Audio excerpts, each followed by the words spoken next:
우리 하나님 말씀은 사도행전 13장 44절로 52절까지 211페이지입니다. 오늘 큐티 말씀입니다. 사도행전 날마다 솟는 샘물, 사도행전 13장 44절로 52절까지 말씀입니다. 211페이지 같이 읽습니다. 그 다음 안식일에는 온 시민이 거의 다 하나님의 말씀을 듣고자 하여 모이니 유대인들이 그 무리를 보고 시기가 가득하여 바울이 말한 것을 반박하고 비방하거늘 바울과 바나바가 담대히 말하여 이르되 하나님의 말씀을 마땅히 먼저 너희에게 전할 것이로되 너희가 그것을 버리고 영생을 얻기에 합당하지 않는 자로 자처하기로 우리가 이방인으로 향하노라. 주께서 이같이 우리에게 명하시되 내가 너를 이방의 빛으로 삼아 너로 땅끝까지 구원하게 하리라 하셨느니라 하니 이방인들이 듣고 기뻐하여 하나님의 말씀을 찬송하며 영생을 주시기로 작정한 자는 다 믿더라. 주의 말씀이 그 지방에 두루 퍼지니라. 이에 유대인들이 경건한 귀부인들과 그 신의 유력자들을 선동하여 바울과 바나바를 박해하게 하여 그 지역에서 쫓아내니 두 사람이 그들을 향하여 발에 티끌을 떨어버리고 이고니온으로 가거늘 제자들은 기쁨과 성령이 충만하니라. 아멘. 아버지 은혜 감사합니다. 예수 그리스도로 말미암아 구원받게 하여 주시고 하나님의 은혜 속에 하나님의 자녀로서 은총을 받으며 살아갈 수 있는 축복 주신 거 감사합니다. 사랑하는 귀한 성도들, 오늘도 새벽을 깨우며 하나님께 예배드립니다. 믿음은 들음에서 난다고 했사오고 들음은 그리스도의 말씀으로 말미암는다고 했사오니 하나님의 말씀이 주어질 때에 우리 심령의 만문이 활짝 열리게 하여 주시고 하나님이 주시는 성령의 은혜로 충만한 삶이 될 수 있도록 도와주시옵소서. 오늘 이 시간에 주의 성령께서 말씀해 주실 줄 믿사오며 예수님 이름으로 기도하옵나이다. 아멘. 지금 사도행전 여기 13장에 나오는 이 말씀들은 안디옥 교회에서 이제 파송받은 바나바와 그리고 사울, 이 바울이 두 사람이 제1차 선교 여행이죠. 제1차 선교 여행을 할 때에 비시디아 안디옥에서 수리아 안디옥이 있고 그 다음에 비시디아 안디옥이라는 그 지역에서 복음을 증거했던 그런 데서 이야기하고 있고, 그리고 특별히 17절부터 41절까지는 사도 바울이 아주 멋진 설교를 하고 있습니다. 이 요지가 뭐냐면은 우리가 전하는 이 예수 그리스도는 구약에서 약속하신 메시아다. 그분은 우연히 태어난 것이 아니라 다윗의 자손으로서 아브라함부터 태어나기로 말씀하신 그 약속의 메시아다. 그런데 이 메시아가 태어났는데도 불구하고 유대인들이 이방인의 손에, 빌라도의 손에 넘겨 죽게 만들었다. 결과적으로 십자가에 못 박혀 죽었지만 3일 만에 다시 부활하셨다. 하나님께 다시 살게 하신 이 예수를 믿음으로 말미암아 우리 모두 다가 구원을 받게 된다. 왜냐하면 예수께 사망 권세 깨뜨리시고 부활하심을 통해 모든 죄를 청산한 것을 확인시켜 주셨기 때문인 것이라. 그렇게 설교할 때에 그곳에 있는 수많은 사람들이 은혜를 엄청 받기 시작합니다. 실제적으로 하나님의 복음이 들어오게 되게 되면은 우리 속에 감동이 임하게 되어 있는 것이에요. 그래서 그들이 이야기하기를 다음 안식일 날 또다시 회당에 와서 설교를 해달라 이래 요청을 했습니다. 사도 바울이 좋아서가 아니라 복음이 좋아서인 것이에요. 들으니까 너무 좋은 것이에요, 보면. 그래서 복음이라는 것은 우리 삶 속에 감동을 주는 것이에요. 복음은 사람을 변화시키는 것입니다. 복음은 죽은 사람을 살리는 역사가 임하게 되어 있는 것이에요. 말씀이 들으면 죽은 영혼이 다시 살아나게 되어 있는 것이에요, 보면. 이렇게 복음을 들은 사람들이 이제 바울과 그리고 바나바를 추종하기 시작합니다. 이 은혜를 받은 사람들이 일주일 동안 성 안에 있는 사람들을 대부분 다 불러 모았는 거예요. 다 불러 모아가지고 은혜 받았으니까 이 복음의 말씀을 다시 듣기 원합니다. 44절에 보면 다음 안식일에 온 성이 거의 다 하나님 말씀을 듣고자 모였더라. 온 성 안에 있는 사람들이 전도를 받아서 다 복음 듣기를 원했는 것이에요. 우리가 믿는 이 예수는 바로 이 복음이 우리를 미치게 만드는 것이에요. 성도에 만약에 복음이 들어왔는데도 불구하고 복음에 미치지 않으면 복음이 될 수가 없습니다. 될 수가 없는 일인 것이죠. 그것은 오직 학문이든지 철학일 뿐인 것이에요. 지식적인 믿음은 사람을 절대로 미치게 하지 못합니다. 하나님을 다른 하나의 종교로 생각할 뿐인 것이죠. 그런데 진정한 복음은 죽은 자도 살리는 그러한 역사, 우리 죽었던 영혼이 다시 살아나는 것이잖아요. 뿐만 아니라 죽었던 삶도 실제적으로 살아나는 것이에요. 왜냐하면 예수님께서 죽었다가 다시 살아나셨기 때문인 것입니다. 그래서 예수 믿으면 절망에서 희망으로, 슬픔에서 기쁨으로, 죽음에서 생명의 역사가 임하게 되어 있는 것이에요. 살아가는 삶의 가치관도 송두리째 다 바꿔놓는 것이에요. 그래서 우리 인생의 가장 귀한 기적과 가장 귀한 축복은 예수 믿고 구원받은 것이에요. 하나님의 자녀된 것입니다. 그렇기 때문에 사도 바울 같은 사람은 수제잖아요. 그리고 율법 학자인 것이고 박사인 것이에요. 그래도 그가 말하기를 그리스도 외의 모든 것을 분토로 배설물로 여긴다. 내가 그동안 중요하다 생각했던 명예, 학문, 지식, 이런 부귀, 이런 모든 것들, 세상의 가치는 복음 앞에 될 때는 배설물과 똑같다. 아무것도 아니다. 성도님 그렇잖아요. 아무리 돈을 많이 벌고 아무리 명예가 있다 하더라도 예수 모르면 죽으면 지옥 가잖아요. 그러니까 이건 아무것도 아닌 것이에요. 인간 세상 살아보면 정말 한 시간 지나가는 모든 것들이 지나가는데 하나님 모른다 그러면 무엇을 위해 사는지 모르잖아요. 죽고 나면 어디로 가는지 모르잖아요. 근데 우리는 어디로 가는지 확실히 아는 삶을 사는 것이고, 그리고 무엇을 위해 살아야 되는지를 알 수 있잖아요. 그러니까 우리 인생에 기적이 나타나는 것이에요. 보면 이렇게 말씀의 복음을 전가하기 시작하니까 클클했던 영혼들이 복음을 받아들이는 순간부터 사람 변화의 역사가 나타나는 거예요. 그러니까 그 사람들이 전가할 수밖에 없는 것이에요. 그 예수를 믿고 나서 예수를 전가하지 않는다 그런 것 같으면 예수를 실제로 잘 안 믿든지 문제가 있는 것이에요. 이런 예수를 받아들인데도 불구하고 우리가 이 복음 사역에 대해서 소홀하다는 말이 안 되는 이야기잖아요. 사도 바울이 나중에 제수의 신분으로서 사도행전 24장에 보면은 가이사랴에 잡혀가잖아요. 벨릭스 총독 앞에 가죠. 벨릭스 총독 앞에 가서 거기서 이제 재판하게 될 때에, 그때에 이 이스라엘의 예루살렘에 있는 대제사장 아나니아와 그리고 또한 변호사, 장로, 변호사 두들로 뭐 그런 내용이 있잖아요. 이 사람들 전부 몰려와서 사도 바울을 고소하는 거예요. 고소할 때 뭐라 그러냐면은 이 바울은 전염병과 같은 자라. 이 사람 가는 데마다 사람들이 다 바뀌고 다 변화된다. 전염병이라고 그랬어요. 전염병이 얼마나 빨리 이게 퍼지는 것이에요. 그리고 지금 마스크 쓰고 지금도 조심하고 있는 게 전염병이 퍼지니까 그런 것이에요. 그런데 사도 바울의 바이러스는 어떤 바이러스? 생명을 살리는 전염병이에요. 이것을 받아들인 마다 사람들이 새롭게 구원받고 살아가는 삶이 바뀌고, 그리고 살아가는 삶이 경건해지고 윤리적으로 살게 돼 있고, 그리고 사랑하게 돼 있고 기쁨이 넘치게 돼 있고, 세상으로는 따질 수 없는 놀라운 일들이 벌어지는 것이에요.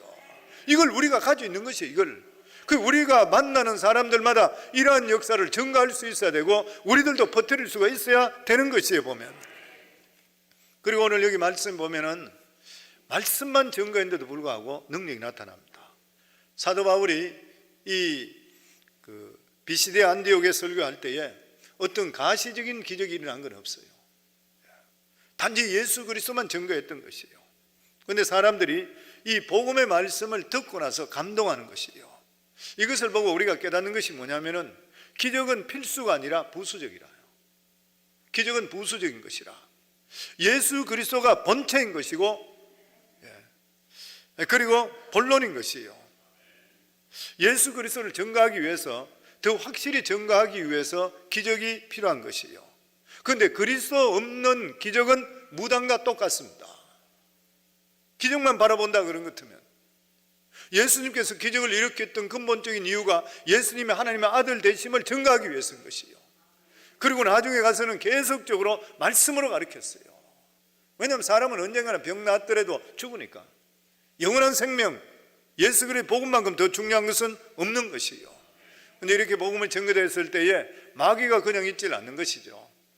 45절에 보면 유대인들이 그 무리를 보고 시기가 가득하여 바울이 말한 것을 반박하고 비방하거늘. 많은 사람들이 성령의 역사로 인해서 새롭게 변화됐지만 일부 유대인들은 이러한 복음의 역사가 일어나는 것을 좋아하지 않아서 시기하고 비방했다 그랬습니다. 하늘나라가 확장되는 것을 가장 싫어하는 것이 사탄인 것이잖아요. 그래서 교회 부흥을 막고 있는 것들은 항상 사단의 세력이 있어요. 그래서 교회 안에도 보면 의의 병기가 있고 불의의 병기가 있어요. 우리가 믿음 생활 오랫동안 했다고 해서 꼭 의의 병기가 아니라는 것이에요. 어느 순간에 어떻게 바뀔지 몰라요. 우리 자신이 영적으로 껴있지 않게 되면 어느 순간에 불의의 병기, 자기도 모르는 사이에 불의의 병기가 되어버려요.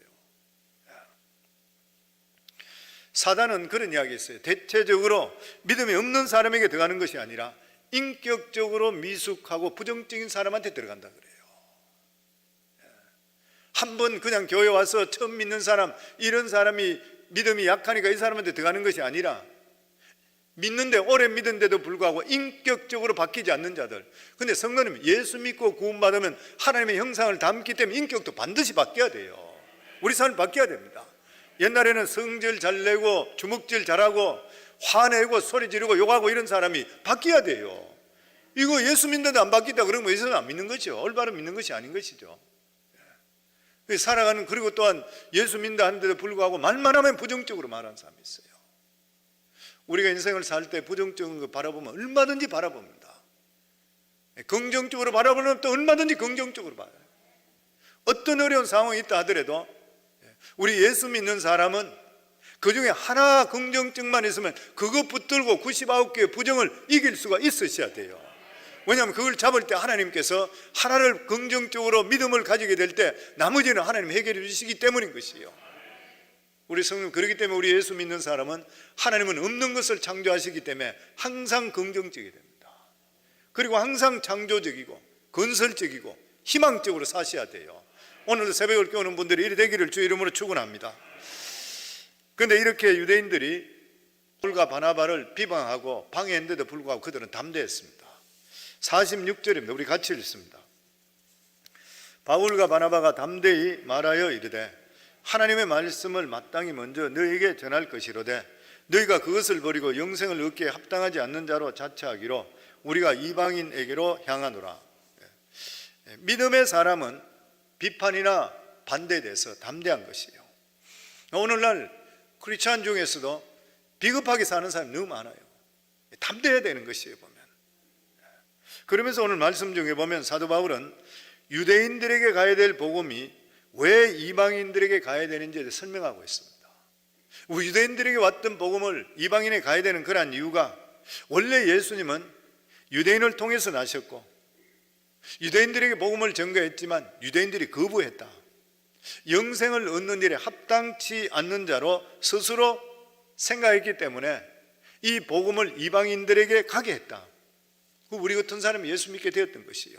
아직도 유대인들이 예수 믿는 사람이 많지 않는데도 불구하고 우리들에게 복음이 들어왔던 그런 이유가 그들이 복음을 받아들이지 않았기 때문인 것이에요.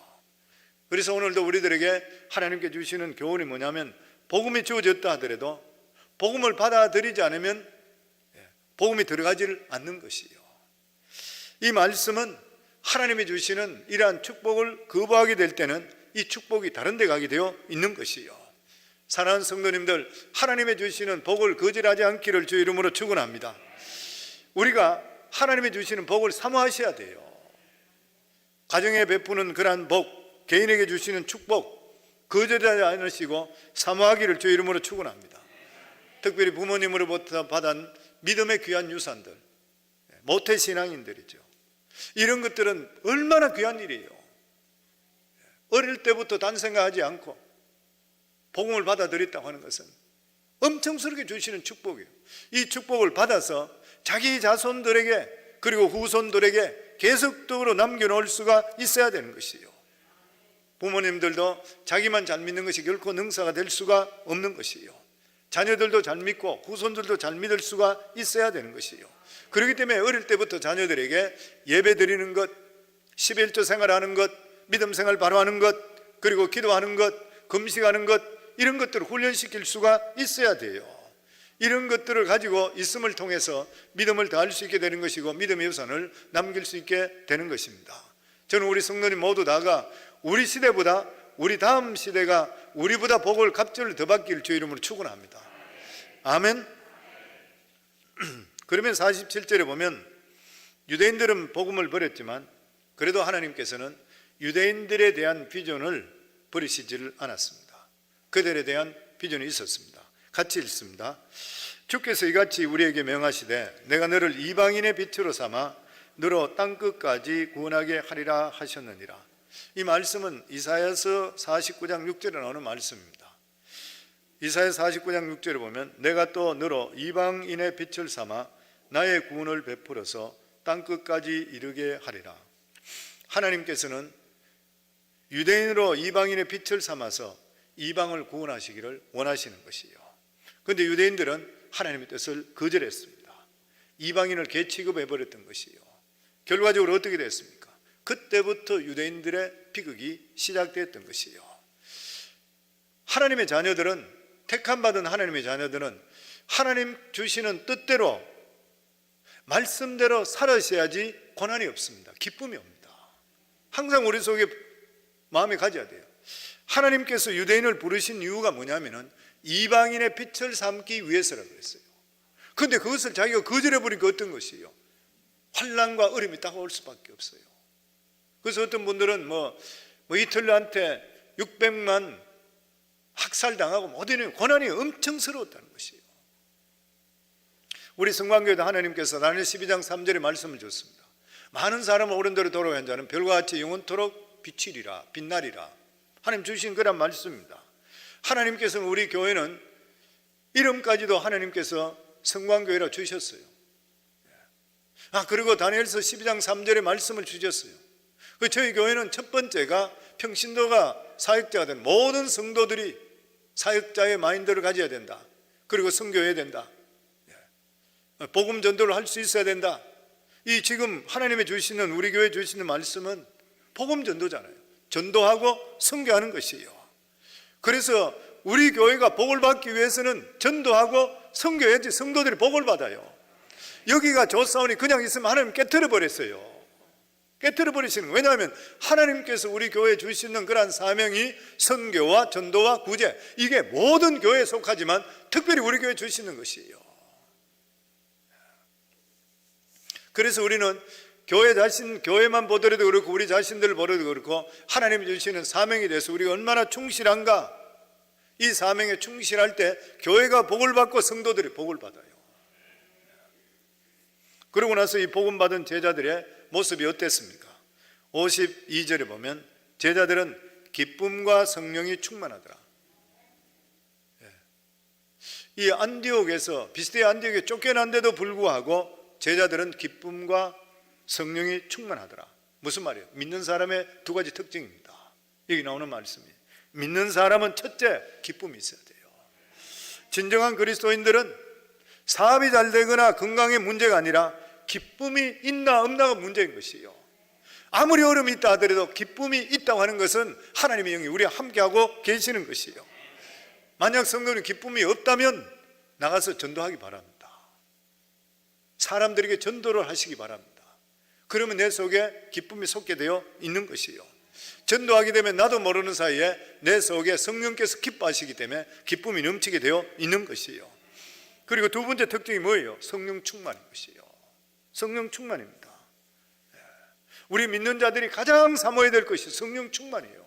성령 충만하면 사랑하고, 성령 충만하면 어려움 뛰어넘게 되어 있는 것이고, 성령 충만하면 지혜가 넘치게 되어 있는 것이고, 그리고 우리가 전도하게 될 때에 우리 삶 속에 성령 충만이랍니다. 남을 전도하려고 그러면 내 속에 전도하다 보면 내가 기쁨이 넘치게 되면 내가 성령 충만해져요. 내가 살아나게 되는 것이에요, 보면. 그래서 성령 충만하면 전도하게 되어 있고, 전도하면 성령 충만하게 되어 있는 것이에요. 그리고 이렇게 전도하는 자들에게는 기쁨이 넘치게 되어 있는 것입니다. 오늘 이 새벽을 깨우는 우리 사랑하는 성도들, 예수 믿게 되면 복음을 받은 제자들에게 나타나는 두 가지 현상, 기쁨과 성령 충만, 이것이 우리 모두의 것이 되기를 주의 이름으로 축원합니다.